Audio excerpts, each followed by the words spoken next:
On this short stack, we'll be talking about Unworthy Thor number 4. I'm going to tell you if it's any good in 5 minutes or less.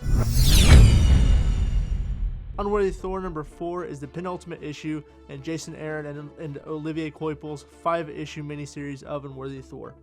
And the issue picks up with Thor and friends about to fight the Collector's group and going to get the Ultimate Hammer. A big part of what makes this issue entertaining is Thor's inner monologue about how he's fighting and he's not going to stop fighting and he needs to be whole. But the entire time he's talking about fighting with friends, and he introduces Beta Ray Bill, who is just killing everyone with lightning. He introduces Thor and he's like, you know, we have this anxious newcomer, and it cuts to Thor and he's just saying murder, murder, murder while he's setting everyone on fire. It's one big brawl and it's a lot of fun. We get to see Thor fight Proxima Midnight. We get to see Beta Ray Bill fight the Black Swan. We get to see Thor fight the rogue figure, who I'm now 100% certain is Hela, because she goes, Thor, what are you doing here? I command you as, and he says that you're not in charge of anything around here, and he tries to set her on fire. And while all this is going on, Tooth Gnasher is just chasing the Collector all around the battlefield, which is both awesome and hilarious. But during this big fight, we get 3 really nice flashbacks, all done by different artists. We get to see Fraser Irving do a young Thor, Asad Ribic on the Avenger version of Thor, and then Russell Dowdeman on the Unworthy Thor. Each artist brings something nice and unique to each of the flashbacks, where the young Thor is talking to Freya about what makes someone worthy, because he hasn't quite got that hammer yet. And Freya says it's not about how many dragons you slay. It's not about all these heroic deeds. It's about what beats in your heart. That's what makes you worthy. And then we see Avenger Thor, who every morning would sit and contemplate picking up the hammer, because obviously worthiness is something that varies with him.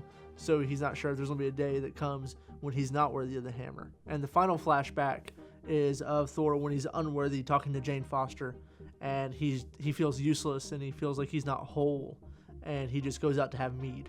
Each flashback brings something new and interesting to Thor and gets us this nice picture of this man who feels he needs a hammer to be worthy, even though those around him tell him that he doesn't need it. The big fight and the issue ends with Thor being battered and bruised, but falling near the Ultimate Thor's hammer. And he's talking about how his old hammer used to whisper things to him, and this one doesn't whisper, it screams. It's screaming, where is my Thor? It also feels incomplete.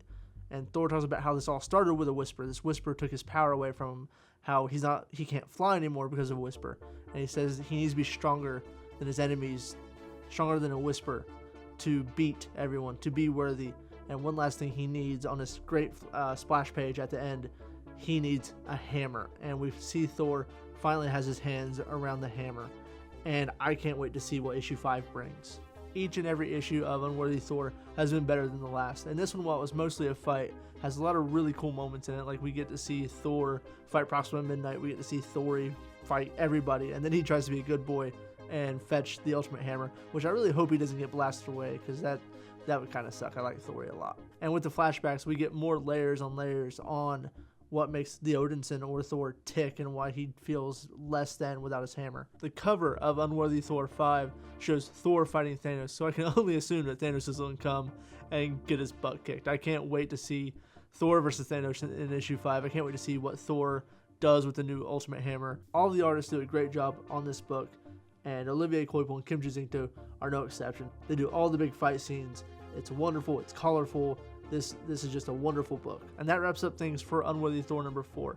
If you haven't been reading the book, go pick up the last issues. If you can't find them, go watch my videos on them and then get caught up however you can, because issue 5 is going to be great, and go buy it. That does it for me here on the Short Stack. As always, thanks for watching.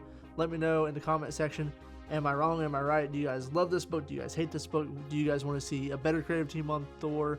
Do you guys think Jason Aaron and Olivier Coipel should do more together?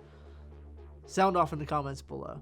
And as always, for more Comic Plunder, for more Short Stacks, be sure to like and subscribe Comic Plunder here on YouTube. That's going to do it for me. Thank you guys. I'll see you on the next round.